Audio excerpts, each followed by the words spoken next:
Hello. यहाँ internet नहीं चल रहा है तो मोबाइल से कर रहा हूँ, तो आप ना मोबाइल वाले को हिंदी वाले पेज पे शेयर कर दीजिए, अंग्रेजी वाले पेज को हिंदी पे शेयर कर दीजिए, ठीक है?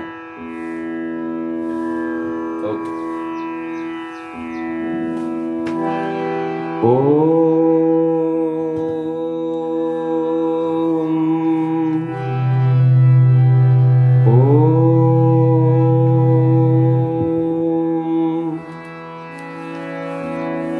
वक्रतुंड महाकाय कोटि सूर्य समप्रभ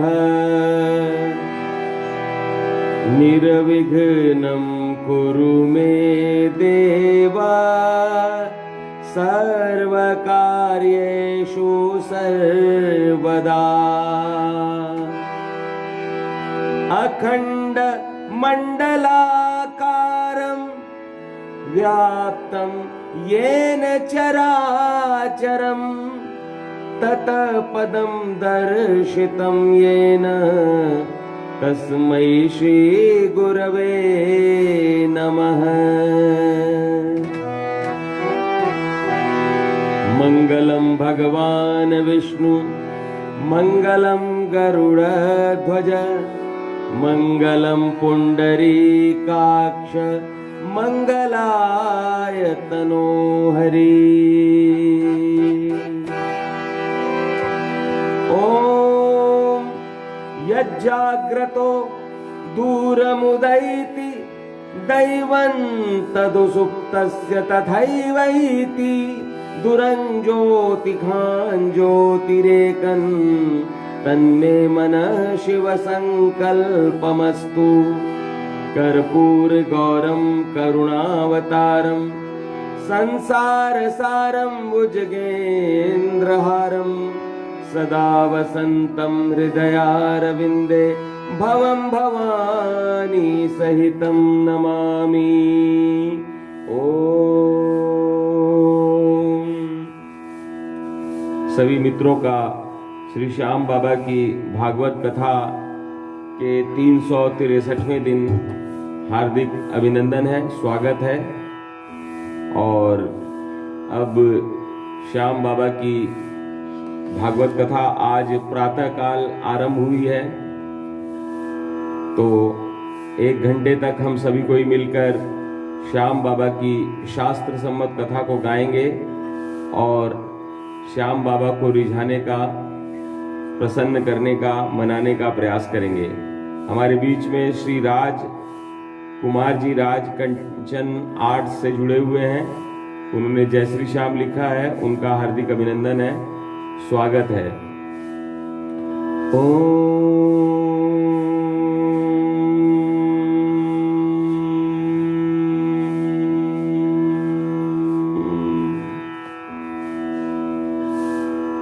श्रीमद् नारायण नारायण नारायण लक्ष्मी नारायण नारायण नारायण भजमन नारायण नारायण नारायण श्रीमद् नारायण नारायण नारायण। बोलो श्री लक्ष्मी नारायण भगवान की जय हो। तो अब पहले एक भजन गाते हैं, उसके बाद में कथा, आज का जो प्रसंग है वो करेंगे। ओम रेतक खेतक बिचहि सोहत सुंदर तम दरबार निराला। बोलो खाटू नरेश की जय। रेत के खेत के बीच में, वहां रेत ही रेत है और चारों तरफ खेत ही खेत हैं, उसके बीच में हमारे बाबा श्याम का सुंदरतम दरबार विराजित है। सुंदर इस दरबार विराजत राज दे राजा खाटू वाला। बोलो लख दातार की जय हो।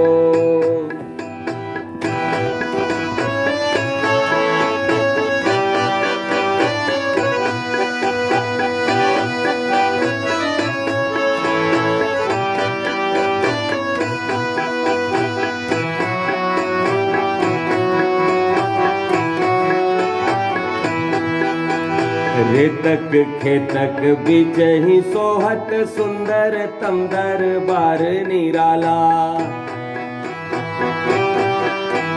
रेतक खेतक बीच ही सोहत सुंदर तम दरबार निराला।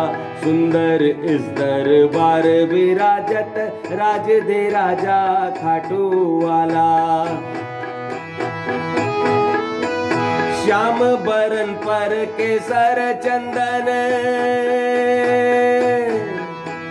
श्याम बरन पर केसर चंदन, गल बैजंती माणिक माला। मोर मुकुट रुकानन कुंडल शोभत जैसे बंसी वाला हो, शोभत जैसे बंसी वाला। रेतक खेतक बीच ही सोहत सुंदर तम दरबार निराला। सुंदर इस दरबार विराजत राज दे राजा खाटू वाला।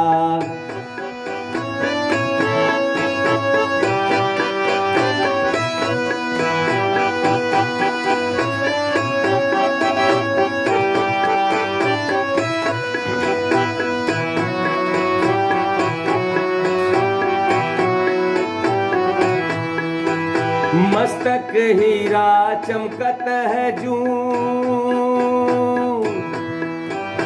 मस्तक हीरा चमकत है जूं, दमकत दिनमणि कोटिक आला।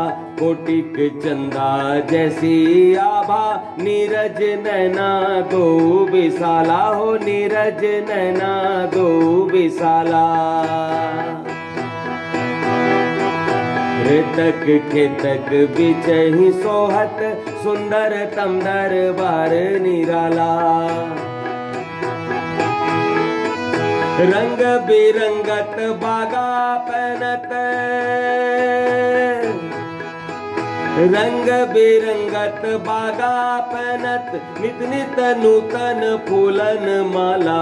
ओठ सुहृद मुस्कावत मंद ही, सामन देख भगत प्रतिपाला हो, सामन देख भगत प्रतिपाला।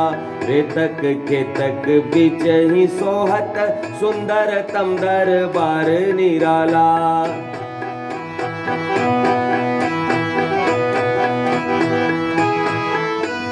पूरी चूरमा भोग लगावत,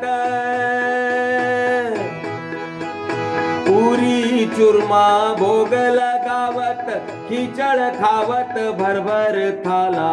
रूखो सूखो चावही खावत, हाँ रूखो सूखो चावही खावत। चाबत चाउर मिश्री डाला हो, चाबत चाउर मिश्री डाला। रेतक खेतक बीच ही सोहत सुंदर तम दरबार निराला। पांच समय नित आरती होवत, पांच समय नित आरती होवत, गावत गुणबाल करुबाला। चंग पखावज ढोलक बाजत, सारंगी वीणा कर ताला हो, सारंगी वीणा कर ताला। रेतक खेतक बीच ही सोहत सुंदर तम दरबार निराला। सुंदर इस दरबार विराजत राज दे राजा खाटू वाला हो, राज दे राजा खाटू वाला हो, राज दे राजा खाटू वाला।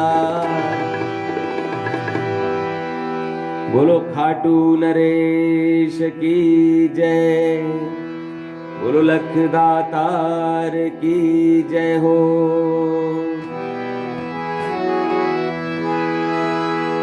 और अब एक शंकर भगवान का भजन गाते हैं। बोलो शंकर भगवान की जय हो, उमापति महादेव की जय हो, बाबा बैजनाथ की जय हो।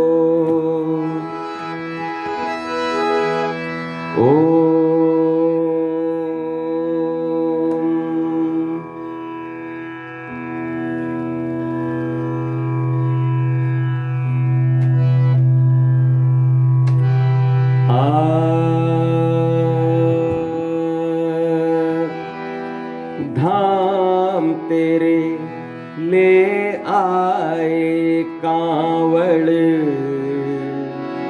शिव शंभु भोले भाले धाम तेरे ले आए कांवड़।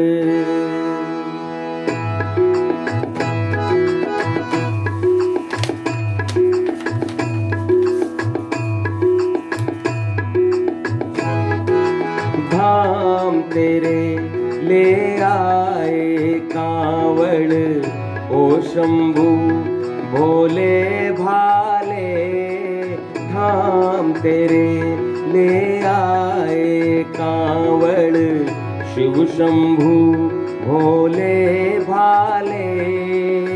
गाए कीर्तन हर हर बम बम, गाए कीर्तन हर हर बम बम, ओ शंकर डमरू वाले धाम तेरे ले आए कांवड़, शिव शंभु भोले भाले धाम तेरे ले आए कांवड़।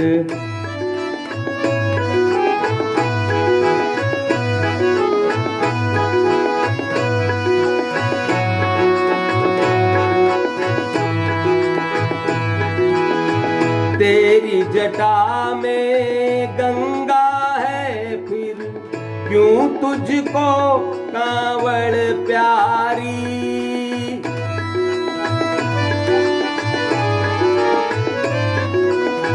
तेरी जटा में गंगा है, फिर क्यों तुझको कांवड़ प्यारी। समझ न पाए माया तेरी हम अज्ञानी संसारी, तेरी आरती गाते हैं हम जय जय भोले भंडारी। धाम तेरे ले आए कांवड़, शिव शंभु भोले भाले। गाए कीर्तन हर हर बम बम, गाए कीर्तन हर हर बम बम, ओ शंकर डमरू वाले धाम तेरे ले आए कांवड़।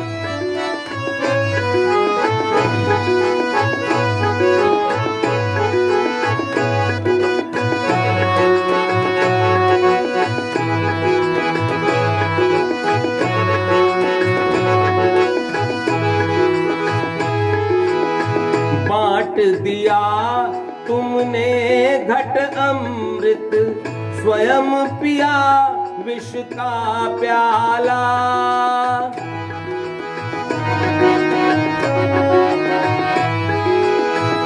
बांट दिया तुमने घट अमृत, स्वयं पिया विष का प्याला। क्यों धारे हो अपने गले में काले सर्पों की माला। गोरे तन पे भभूति मलकर क्यों पहने हो मृगछाला। धाम तेरे ले आए कांवड़, शिव शंभु भोले भाले। गाए कीर्तन हर हर बम बम, ओ शंकर डमरू वाले धाम तेरे ले आए कांवड़।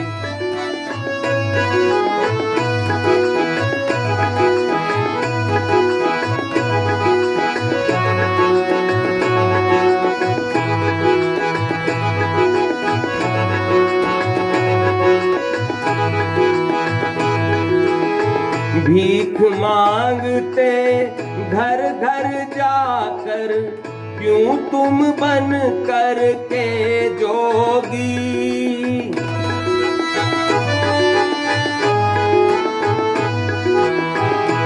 भीख मांगते घर घर जाकर क्यों तुम बन करके जोगी। तीन लोक के दाता हो फिर क्यों बन जाते हो जोगी। बतलाओ औघड़ दानी तुम कब कृपा मुझ पे होगी। धाम तेरे ले आए कांवड़ शिव शंभु भोले भाले। धाम तेरे ले आए कांवड़ शिव शंभु भोले भाले। गाए कीर्तन हर हर बम बम ओ शंकर डमरू वाले। धाम तेरे ले आए कांवड़ धाम तेरे ले आए कांवड़ धाम तेरे ले आए कांवड़। बोलो बाबा बैजनाथ की जय हो। मित्रों, आज 363वां दिन है और आज ये जो प्रसारण है केवल अभी फेसबुक पर श्री स्वामी संजय प्रभाकरानंद अंग्रेजी वाले फेसबुक पेज पर चल रहा है और उसको हिंदी पेज पर शेयर किया गया है। आज YouTube पर नहीं चल पा रहा है क्योंकि हमारे यहाँ वाईफाई में दिक्कत आ गई है। बोलो खाटू नरेश की जय। और वाईफाई कनेक्ट नहीं हो पा रहा है तो कोई बात नहीं है, फेसबुक पर चल रहा है, YouTube पर बाद में हम इसे सेव करके अपलोड कर देंगे। बोलो बोलो प्रेमियों श्याम बाबा की जय। तो आज हम सभी अंतिम अध्याय जो है श्याम बाबा की भागवत कथा का, जो पूरे महीने से ये कथा चल रही है, आज उसके अंतिम अध्याय के प्रथम भाग को हम गाएंगे।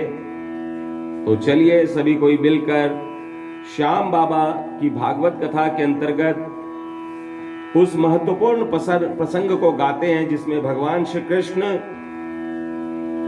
गोलोक चले जाते हैं और जाने से पहले वो जो पृथ्वी में उनके जो भक्त हैं उनके लिए, उनकी देखभाल के लिए, उनकी रक्षा के लिए,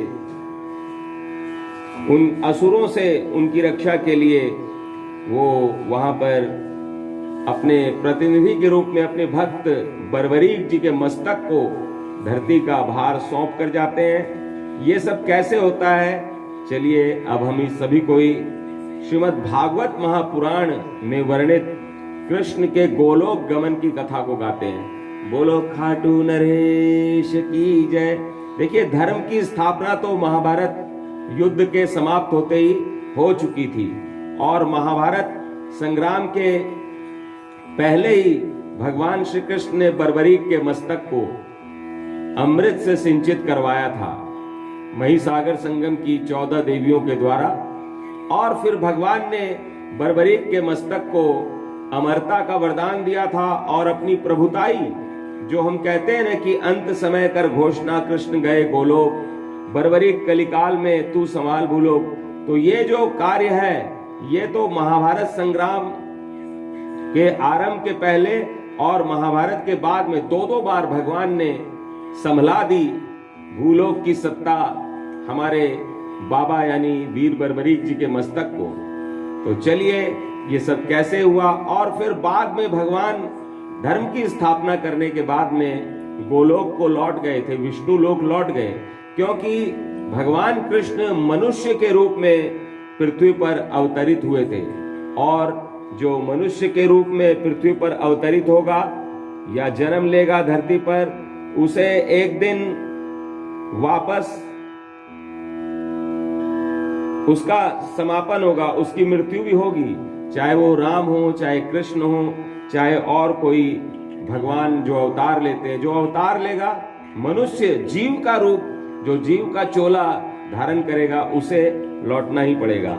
तो इसी प्रकार भगवान कृष्ण ने जब धर्म की स्थापना कर दी तो वो लौट के चले गए, और महाभारत संग्राम के पहले और बाद में उन्होंने, वो जानते थे सब कुछ कि मुझे तो लौटना है, तो यहाँ पर देखभाल कौन करेगा, तो उन्होंने यहाँ देखभाल करने के लिए, उनके भक्तों की रक्षा के लिए, उनके कार्य बनाने के लिए बर्बरीक जी के मस्तक को नियुक्त किया था।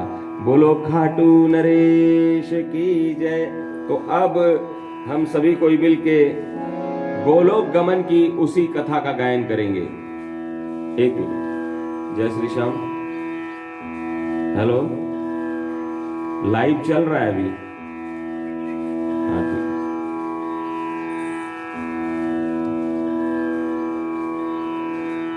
ओ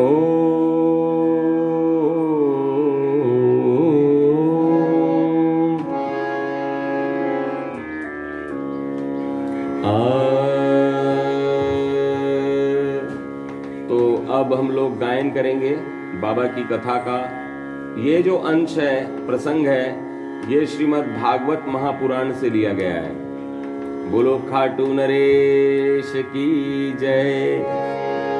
श्रीमद् नारायण नारायण नारायण भजमन, नारायण नारायण नारायण लक्ष्मी, नारायण नारायण नारायण बद्री, नारायण नारायण नारायण।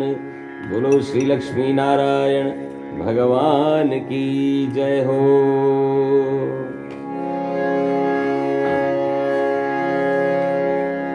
राजा परीक्षित को श्राप मिला था ऋषि पुत्र के द्वारा कि 7 दिनों के अंदर में, 7 दिनों में तुम्हारे शरीर का अंत हो जाएगा, ऐसा श्राप दे दिया था राजा परीक्षित को। तब राजा परीक्षित एक और ऋषि के पास गए, महात्मा के पास गए और बोले कि महाराज 7 दिन की सांसें बची हैं, जीवन 7 दिन का बचा है, क्या करना चाहिए?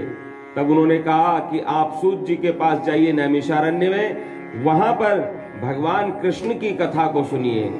और फिर यहाँ आकर सूत जी महाराज से मिले।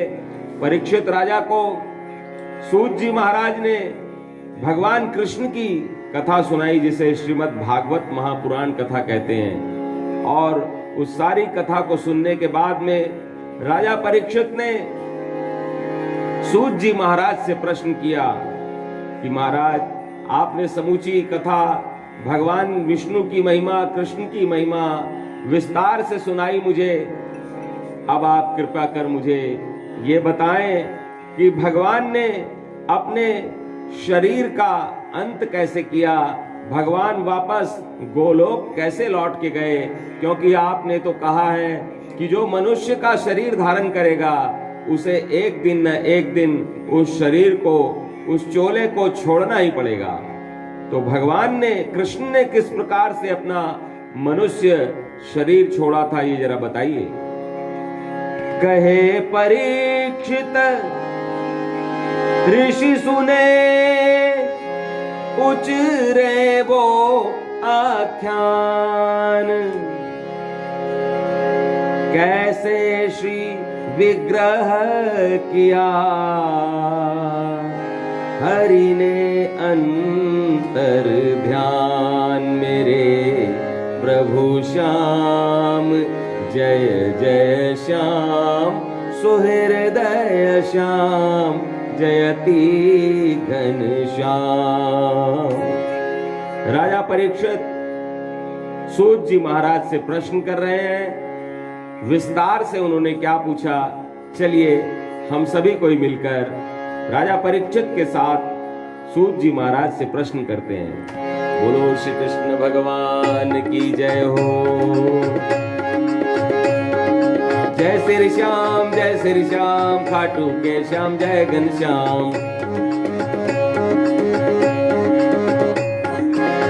जो विग्रह नयनों में रचता, ऋषियों मुनियों के मन बसता, कर्ण द्वार से हृदय समाता, नहीं हटता चित में गढ़ जाता। जो काव्यों में रस भर देता, सुमिरन करते नैया खेता।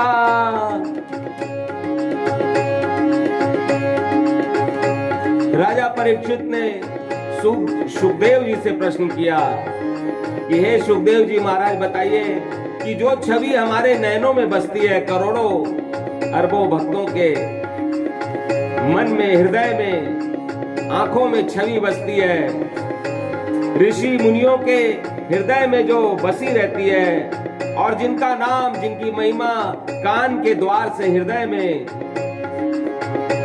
पहुंच जाती है, और जहां से मन हटता ही नहीं है, जिनकी महिमा, जिनकी लीला, जिनकी छवि, जिनका नाम काव्यों में रस घोल देता है, जिनके नाम का सुमिरन करते ही भव सागर से नैया पार हो जाती है।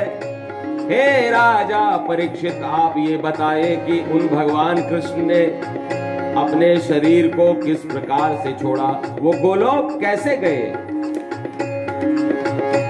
तब शुक जी बोले,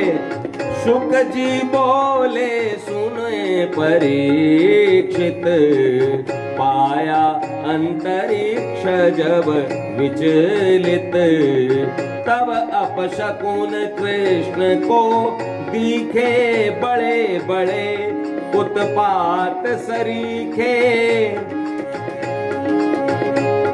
सुखदेव जी ने कहा कि एक बार भगवान कृष्ण ने, द्वारकाधीश ने द्वारका में अंतरिक्ष को विचलित पाया। अंतरिक्ष में, गगन में घटाएं, घनघोर तूफान, आंधी, बिजली कड़कना, ये सब होने लगा वहां पर।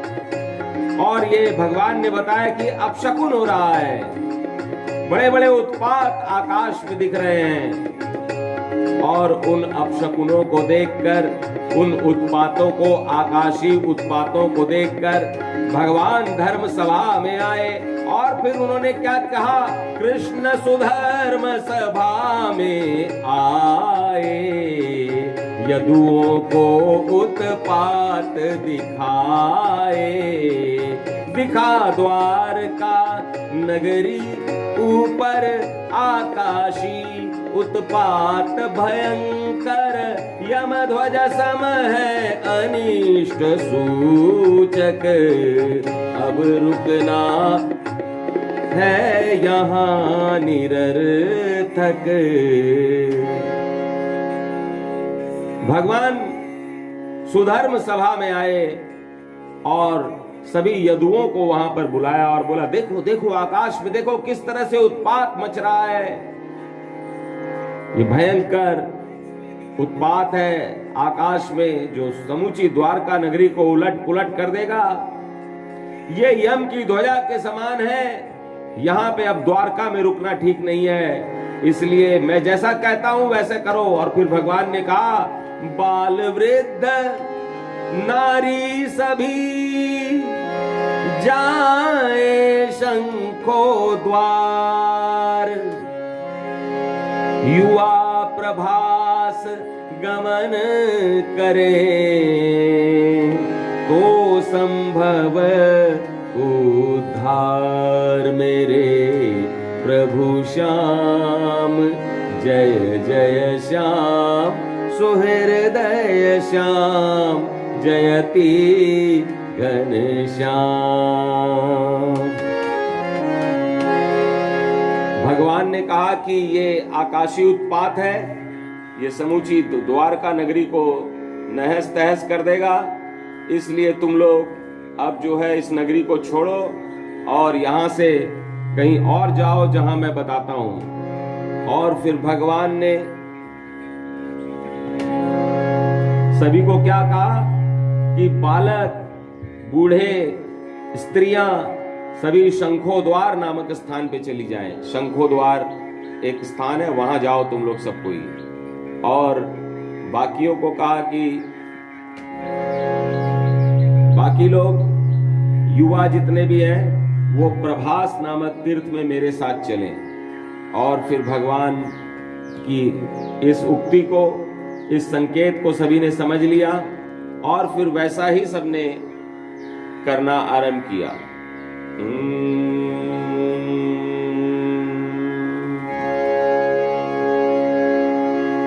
और फिर सबने भगवान के उस निर्देश का अनुपालन किया। कैसे किया हम सभी देखते हैं। बोलो खाटू नरेश की जय। एक मिनट जरा सा।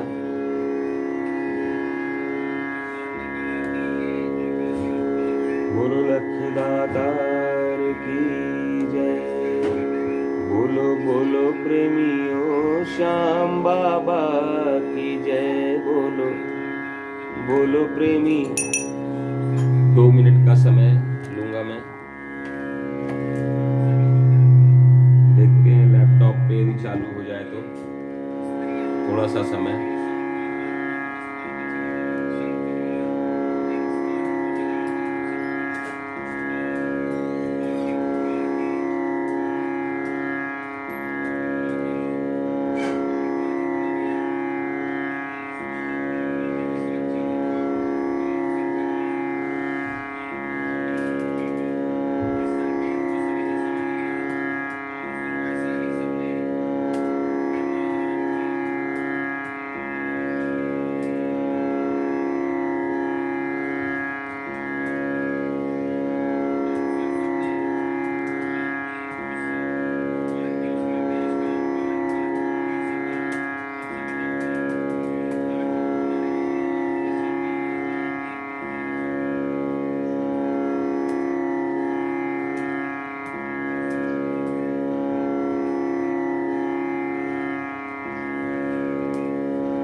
नेट आ गया है।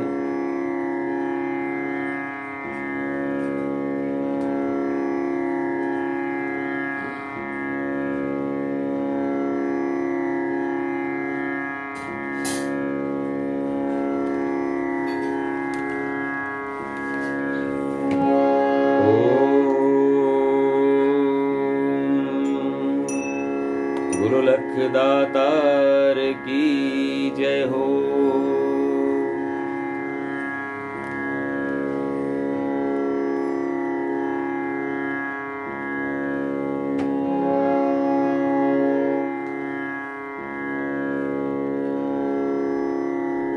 बस 1 मिनट और।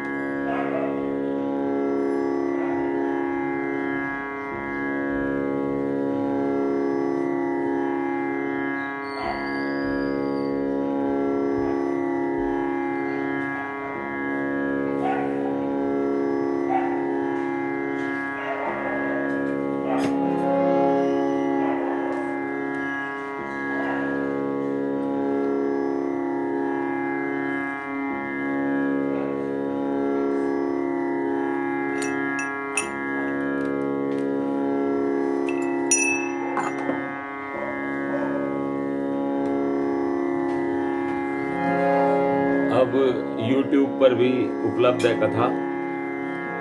जो लोग YouTube पर अवलोकन करना चाहते हैं वो YouTube पर बोलो बोलो प्रेमियों श्याम बाबा की जय। बोलो बोलो प्रेमियों श्याम बाबा की जय। श्याम बाबा की जय।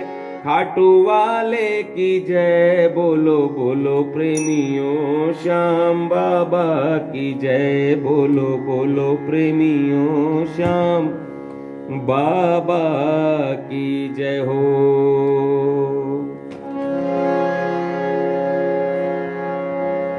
तो भगवान कृष्ण ने सुधर्म सभा में आकर सभी यदुओं को बुलाया और उन्हें आकाश में होने वाले उत्पात को दिखाया और कहा कि ये जो उत्पात है, भयंकर वर्षा होगी, समूची द्वारका नगरी डूब जाएगी, इसलिए सभी को यहां से जल्दी जल्दी निकलो। और कहां जाओ, किसको कहां भेजा? बाल वृद्ध नारी सभी जाए शंखो द्वार, युवा प्रभास गमन करें, तो संभव उद्धार मेरे प्रभु श्याम। जय जय श्याम सुहृदय श्याम, जयति घनश्याम। और भगवान के निर्देश के अनुसार सभी ने उसका अनुसरण किया। क्या किया? जय श्री श्याम, जय श्री श्याम, खाटू के श्याम, जय घनश्याम। तीर्थ प्रभा से युवा सब आए, किए दान पुण्य कृष्ण बताए, बुद्धि दैव ने सबकी हर ली, पान मैर यक मदिरा कर ली। मदिरा यह में धार लेती, सर्वनाश पल में कर देती। हरि माया से मोहित होकर, भिड़े परस पर वे मति खोकर, लगे मारने एक दूजे को, परिचित हो या अपरिचित हो। अस्त्र शस्त्र जब टूटे सारे, लिए एर का भिड़े बिचारे। घास एर का थी जो मुदगर मरे, सभी यदुवंशी कुटकर। जब बलराम कृष्ण ने रोका, उल्टे सबने उनको टोका। मरे सभी आपस में लड़कर, केशव की माया में पड़कर। सभी युवा प्रभास नामक तीर्थ पर आ गए और बच्चों, बूढ़ों, स्त्रियों को शंखो द्वार नामक स्थान पे भेज दिया। और भगवान युवाओं को लेकर, युवकों को लेकर प्रभास नामक तीर्थ में आ गए और सभी को बोला कि जाओ सब कोई पूजा पाठ करो, स्नान दान करो। सभी ने दान पुण्य किया, स्नान किया, तीर्थ भ्रमण किया। और अंत में उनकी बुद्धि ऐसी फिरी कि उन्होंने मदिरा का पान कर लिया, और मदिरा भी ऐसी पी, मैरयक नाम की मदिरा। मैरयक नाम की जो मदिरा होती है, वो उसको पीने वाले की बुद्धि का हरण हो जाता है, फिर उसकी बुद्धि उसके वश में नहीं रहती है। और फिर भगवान की ऐसी लीला हुई कि सब ने अपनी मति बुद्धि को खो दिया और आपस में ही सब लड़ने लगे। सभी यदुवंशी आपस में लड़ने लगे, अस्त्र शस्त्र जो लेकर आए थे एक दूसरे पर चलाने लगे। सब ने एक दूसरे को एक अस्त्र शस्त्रों से मारना चाहा, और जब अस्त्र शस्त्र समाप्त हो गए तो सभी ने क्या किया? एक घास होती है उधर में प्रभास नामक तीर्थ की तरफ, जो मुदगर के समान, थापी के समान, लाठी के समान घास होती है, मोटी घास होती है, उसको तोड़ लिया और उसी से एक दूसरे को कूटने पीटने लगे। भगवान ने, बलराम जी ने, कृष्ण जी ने कहा, अरे क्यों लड़ो होते लोग, क्यों मरो हो? तो यदुवंशी नशा में था, बोला कि थाना के मतलब है, आप लोग को क्या लेना देना, हम लोग कुछ भी करें तो बोला पड़ो कुआं में। और उसके बाद में सभी यदुवंशी आपस में लड़के मर गए। और केशव ने यदुवंश का किया सर्व संहार, सोचा उतरा भूमि का, बचा खुचा सब भार मेरे प्रभु श्याम। जय जय श्याम सुहृदय श्याम, जयति घनश्याम। भगवान ने बोला कि चलो ये सारे मर गए, धरती का भार उतारना था, ये पापी लोग थे, ये भी मारे गए। अब बचा कुचा धरती का जो भार था सब झाड़ पहुंच के उतर गया। फिर भगवान ने निर्णय लिया कि अब हमारा काम हो गया धरती पर, हमारी लीला पूर्ण हो गई, धर्म की स्थापना हो गई, पापियों का, राक्षसों का, धर्मियों का अंत हो गया। अब चलो अपनी लीलाओं को समेटो और वापस गोलोक धाम चलो। और भगवान बलराम जी और भगवान कृष्ण दोनों ने एक दूसरे से चर्चा की, बोले चलो अब तुम्हारो काम होगो। जन सबसे पहले बलराम जी समुद्र के किनारे आए और सबसे पहले बलराम जी लौट के गए, बड़े भैया थे ना तो पहले गए वो।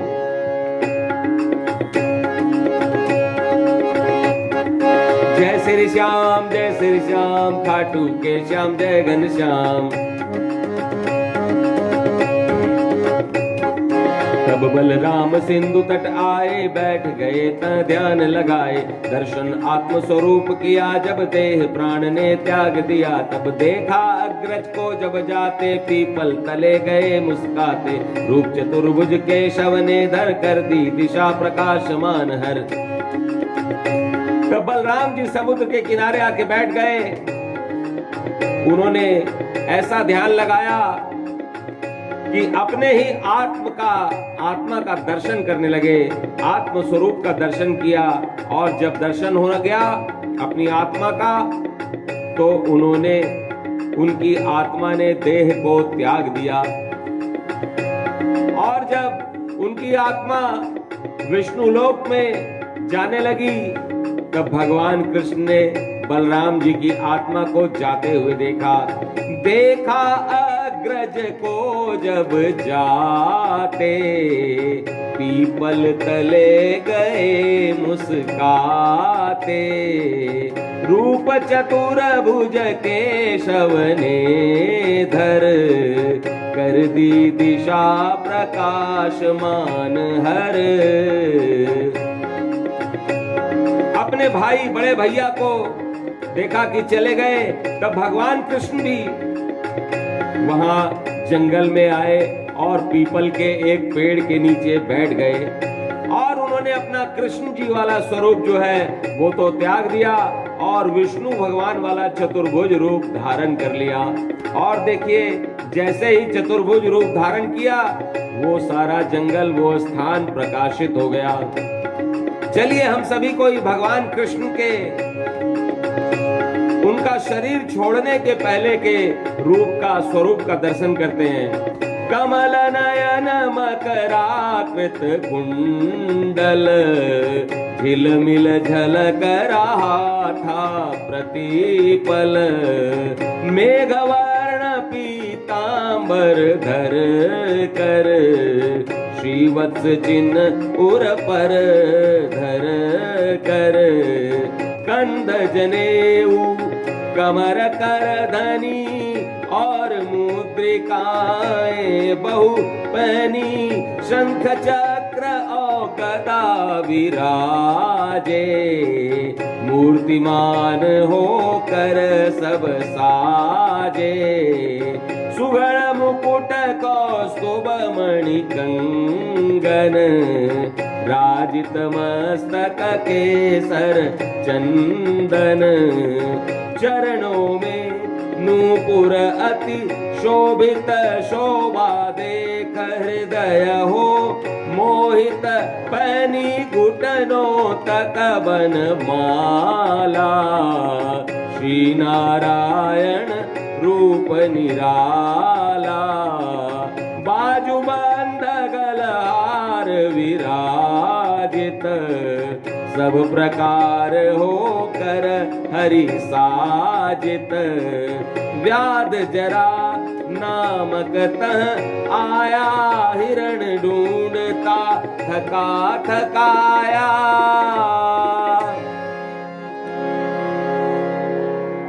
भगवान ने चतुर्भुज रूप धारण कर लिया और आपने देखा कि किस प्रकार से कमल नयन, कुंडल आदि सभी जो भगवान के आभूषण हैं वो सारे भगवान ने पहन लिए और घुटनों तक वनमाला, वैजंती माला भी पहन ली। और उसी समय में एक जरा नाम का व्याध शिकारी वहां पर आया।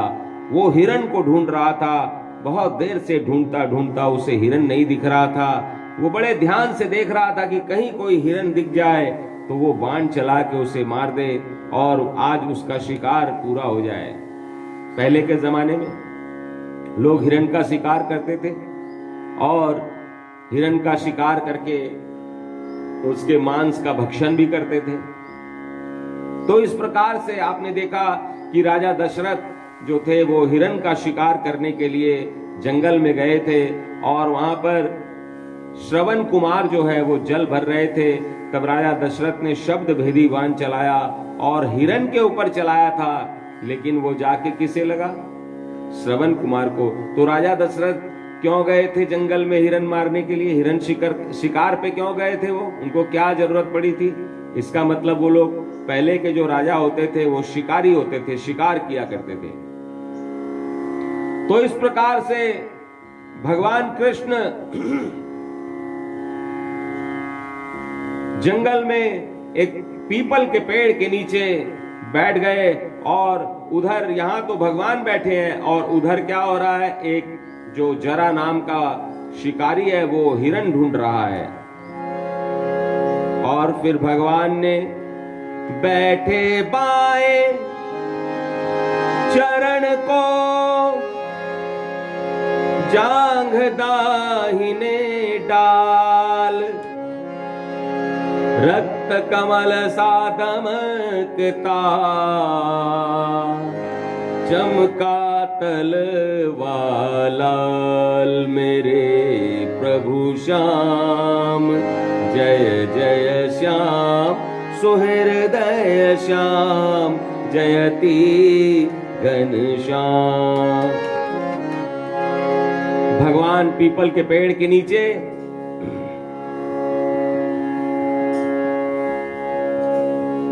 अपने दाहिनी जांघ के ऊपर में बाएं पैर को रखकर, जैसे ऐसे करके हम लोग बैठते हैं ना आराम की मुद्रा में, ऐसे करके, तो बायां जो पैर है वो ऐसे, उनका जो तलवा है वो दाहिनी जांघ पे ऐसे हो गया है और वो तलवा दमक रहा है, चमक रहा है, क्योंकि यहां पर बर्बरीक जी ने जो बाण चलाया था तो यहां पर रक्त लाल हो गया था उनका बायां तलवा। और कैसे क्या हुआ चलिए कथा में देखते हैं। बोलो खाटू नरेश की जय हो, जय श्री श्याम, जय जय श्री श्याम, खाटू के श्याम जय घन श्याम।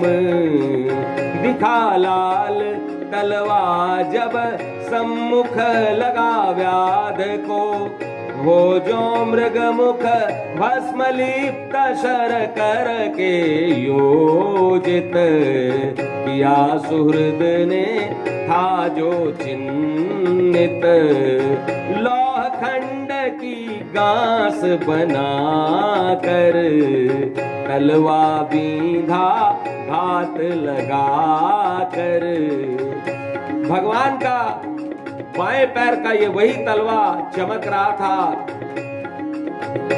जब बर्बरीक जी ने बाण भस्म भर के चलाया था, तो उस बाण ने भगवान के बाएं पैर के तलवे को भी चिन्हित कर दिया था। वही वाला भगवान का बायां पैर जंगल में दमक रहा था, चमक रहा था। और उस शिकारी को, उस जरा नाम के व्याध को वो तलवा झाड़ियों के बीच में दिखाई दिया दूर से। उसने सोचा ये तो कोई हिरण का मुख चमक रहा है, बहुत देर से मैं जंगल में भटक रहा हूँ, कोई हिरण नहीं दिख रहा है, अब तो मुझे हिरण दिख गया, अब मैं बाण चलाऊंगा और इस हिरण को मार दूंगा। उसने लोहे की गांस, जो नुकीली धार वाली पत्ती होती है, जो नुकीला होता है, जैसे कि बंदूक में गोली लगाई जाती है तो बाण के आगे लोहे की गांस लगाई जाती है जिसमें कि तेज धार होती है। उसने अपने बाण में वो लगाया और उसको चला दिया। बोलो खाटू नरेश की जय। उसका निशाना अचूक था और बाण सीधे भगवान के बाएं पैर के तलवे में जाके लग गया। और उसने देखा कि बाण तो सही जगह पे लग गया है, तो वो भागते हुए जहां पर हिरण खड़ा था वहीं पे आया। जब वह निकट हिरण के आया, सम्मुख अपने हरि को पाया। वो तो हिरण सोचकर उस स्थान पे गया कि हिरण मिलेगा मुझे, मैंने हिरण को मारा है, लेकिन देखता है वहां तो चतुर्भुज रूपधारी भगवान श्री नारायण श्री कृष्ण बैठे हुए हैं। और फिर वो उनको देख के डर गया, रोने लगा कि अरे तेरी के मैंने क्या कर दिया, मैंने तो हिरण समझ के मारा था और ये तो भगवान के लग गया। बोला कह कर विष्णु चरण को, समझा मृग मुख देख चरण वो, लगा कांपने मारे डर के, बोला पग पर पड़ गिरधर के, ब्रह्मवश मुझसे पाप हुआ यह, मृग मुख सा था चरण दिखावह, निर्विकार है हरि पुरुषोत्तम, क्षमा करें अपराध बड़ा मम, जो अज्ञान मेटते काला, हाय अहित उनका कर डाला। भगवान के चरणों पे वो व्याध, जरा नाम का व्याध गिर पड़ा, बोला कि महाराज मेरे से बहुत बड़ी गलती हो गई। जो इस संसार का कल्याण करते हैं, जो संसार के अंधकार को दूर करते हैं, आज मैंने उन्हीं का अहित कर दिया। और वो रोते रोते भगवान से बोला, नारायण मेरा तुरत आप करें संहार, पाप कर्म मैंने किए, निरपराध को मार, मेरे प्रभु श्याम, जय जय श्याम, सुहृदय श्याम, जयति घनश्याम। उस जरा नाम के व्याध ने कहा कि महाराज आप मुझे दंडित कीजिए, मैंने बहुत बड़ा अपराध किया है, आप मुझे समाप्त कर दीजिए, आज मुझे मार दीजिए आप, मैंने आपका अहित कर डाला है।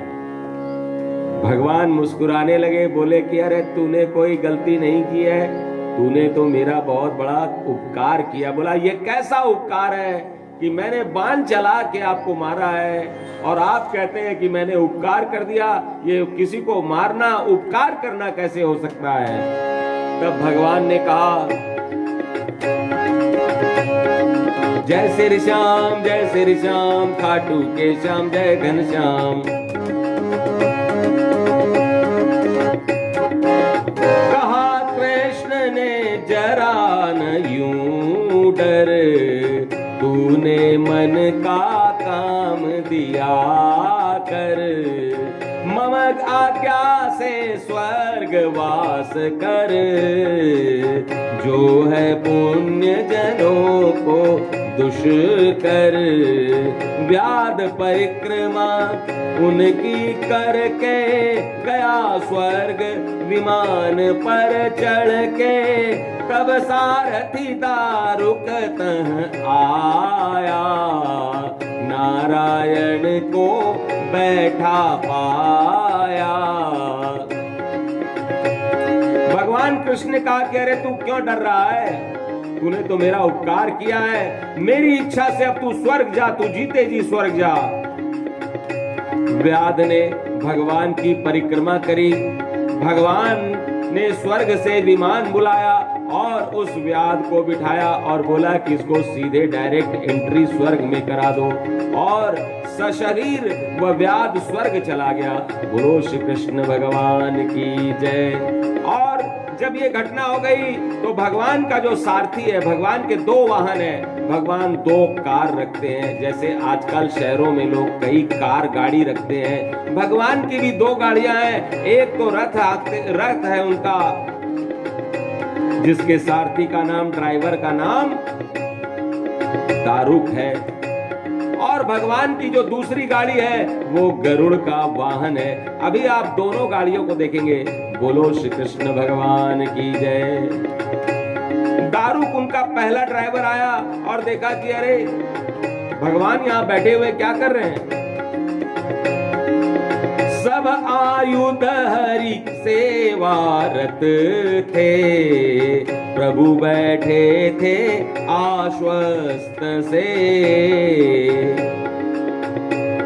रथ वाले सारथी ड्राइवर ने देखा कि बड़े आश्वस्त से बैठे हैं, क्या चक्कर, क्या हो रहा है यहाँ पर। भगवान अपना कृष्ण वाला रूप छोड़ के विष्णु वाला रूप धारण कर रखे हैं। और उन्होंने देखा कि वहां पर भगवान का वाहन गरुड़ आ गया है। तभी गरुड़ रथ उठा गगन में, भगवान गरुड़ पर बैठ गए और उनका गरुड़ गगन में ऐसे उड़ गया जैसे हेलीकॉप्टर आकाश में उड़ जाता है। और उसको देखकर दारुक सशंकित हो गया। हुआ सशंकित दारुक मन में, आयुध संग चले जब हरि के कहा, तभी हरि ने दारुक से। वो दारुक जो है उनका सारथी, वो देखता रह गया कि ये क्या बात है कि भगवान गरुड़ के वाहन पर बैठ गए हैं, आज रथ वाहन पर नहीं बैठ रहे हैं। आकाश में स्थिर हो गया है गरुड़, और भगवान के साथ उनके आयुध भी उनके अगल बगल में खड़े हो गए हैं। और फिर भगवान ने दारुक से कहा, दारुक अभी द्वार का जाओ, सबको मेरी कथा सुनाओ। सब वृतांत मम संहार का, कहना छोड़े सभी द्वार का। उसे डूबो बेगा ये सागर, रहना इंद्रप्रस्थ में जाकर। मैं जाता हूँ कहो सुहृद को, जनहित कार्य करेगा अब वो।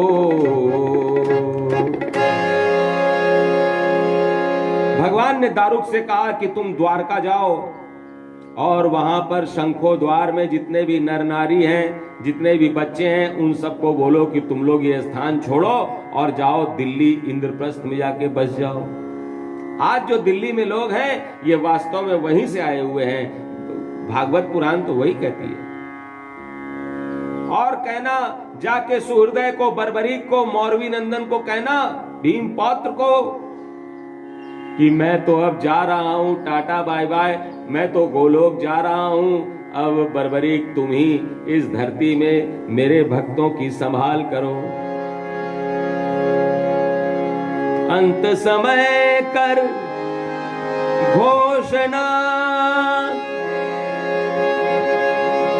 कृष्ण गए गोलोक, बर्बरीक कलिकाल में तू संभाल भूलोक।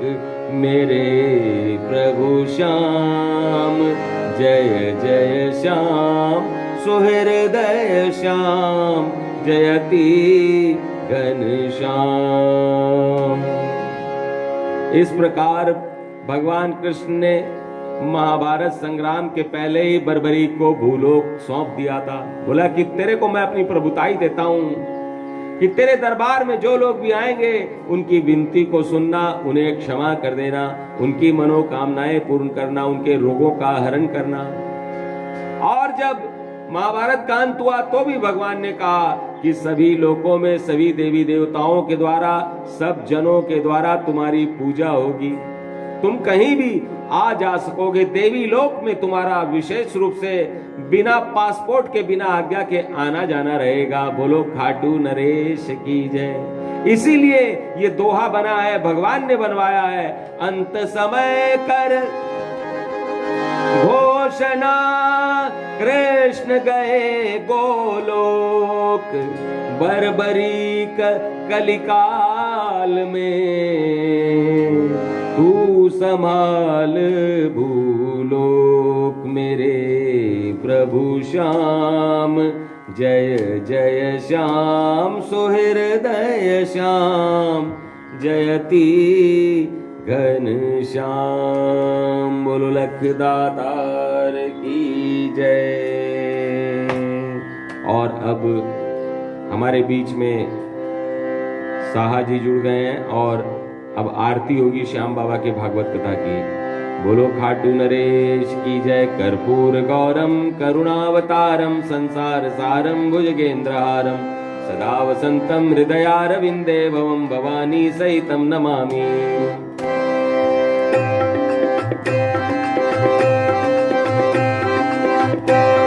आरती श्याम भागवत की, शास्त्र श्रुति अरुविधि सम्मत की। श्री स्कंद महापुराण आधृत श्री गुरुवर वेद व्यास विरचित लेखनी श्री गणपति दायक सरस्वती सुमधुर सब लायक ललित गत छंद भाव मकरंद अष्टदश पौराणिक मत की। शास्त्र श्रुति अरुविधि सम्मत की। आरती श्याम भागवत की।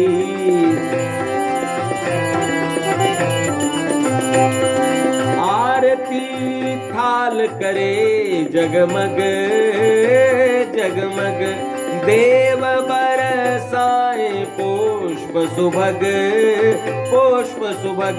संत ऋषि साधु भक्त गावे गान कर मन वांछित पावे। बजे मृदंग प्रभाकर संग, वाद्य वृंद अद्भुत संगत की। शास्त्र श्रुति अरुविधि सम्मत की। आरती श्याम भागवत की। शास्त्र श्रुति अरुविधि सम्मत की। शास्त्र श्रुति अरुविधि सम्मत की। त्वमेव माता च पिता त्वमेव बन्धु च सखा त्वमेव विद्या द्रविणं त्वमेव सर्वं मम देव देव। गुरुर्ब्रह्मा गुरुर्विष्णु गुरुर्देवो महेश्वरः, गुरुर्साक्षात् परब्रह्म तस्मै श्री गुरुवे नमः। ओम विश्वोत्पत्त्यादि हेतु सच्चिदानंद रूपाय, विश्वोत्पत्त्यादिहेतवे तापत्रय विनाशाय श्री कृष्णाय वयं नुमः। ओम नारायणं नमस्कृत्य नरं चैव नरोत्तम देवीं सरस्वतीं चैव ततो जयमुदीरयेत्। ओम नमो भगवते मौर्वी नंदनाय। ओम श्री मौर्वी नंदनाय नमः। श्री बर्बरीकाय नमः। श्री कृष्ण भक्ताय नमः। श्री सुहृदयाय नमः। श्री वीरेन्द्राय नमः। श्री श्याम कुल देवाय नमः। मंत्रहीनं क्रियाहीनं भक्तिहीनं सुरेश्वरी यत्पूजितं मया देवी परिपूर्णं तदस्तु मे। सियावर रामचंद्र भगवान की जय हो। राधावर कृष्णचंद्र भगवान की जय हो। उमापति महादेव की जय। पवन सुत हनुमान की जय हो। धर्म की जय हो। अधर्म का नाश हो। प्राणियों में सद्भावना हो। विश्व का कल्याण। गो माता की जय हो। गंगा माता की जय हो। गायत्री माता की जय हो। गौरी माता की जय हो। सत्य सनातन धर्म की जय हो। सनातन धर्म शास्त्रों की जय हो। श्री स्कंद महापुराण की जय हो। श्रीमद खाटू श्याम भागवत महापुराण कथा की जय हो। भक्तवत्सल भगवान की जय हो। आज के आनंद की जय हो। जयकारा वीर बजरंगी का। हर हर महादेव नमः। पार्वती पतये। सर्वे भवन्तु सुखिनः, सर्वे सन्तु निरामया, सर्वे भद्राणि पश्यन्तु मा कश्चित् दुःखभाग् भवेत्। ओम पूर्णमद पूर्णमिदं पूर्णात् पूर्णमुदच्यते पूर्णस्य पूर्णमादाय पूर्णमेवावशिष्यते। ओम शांति शांति शांति। इस प्रकार आज 263वां दिन पूरा हुआ और अब ये कथा आज यहीं विश्राम ले रही है। कल सायं 5 बजे फिर से हम कथा में उपस्थित होंगे और आगे जो श्याम बाबा की महिमा है उसका गायन करेंगे, खाटू वाले की महिमा का। तो आज फिर से मैं सभी के लिए शुभकामनाएं करता हूं, सभी की मनोकामनाएं पूर्ण हो, सभी स्वस्थ रहें, निरोगी रहें, आनंदित रहें, हंसते गाते मुस्कुराते रहें। हमारे बीच में हावड़ा कोलकाता से श्रीमती जया सुनीता जी, दिल्ली से श्रीमती साया जी और अनेक गणमान्य श्याम प्रेमी उपस्थित हैं। देवघर झारखंड से पंकज झा जी उपस्थित हैं और बहुत सारे प्रेमी भक्त हमारे बीच में श्रीमती बिमला मोदी जी जुड़ी थी, मुकेश शर्मा खाटू वाले दीवाना और रामजीवन शाह जी जुड़े थे, उनका भी अभिनंदन है। और हमारे बीच में श्रीमती बिमला मोदी जी जुड़ी, उनका भी। राज कंचन आर्ट्स के राजकुमार जी, जय श्री श्याम हमारे बीच में जुड़े हैं और इस प्रकार से अनेक श्याम भक्तों ने इस कथा को सुना। तो सभी का अभिनंदन, स्वागत। कल शाम को फिर से 364वें दिन भेंट करेंगे। तब तक के लिए मैं स्वामी संजय प्रभाकरन विदा लेता हूँ। धन्यवाद। जय श्री श्याम। ओम शांति शांति शांति।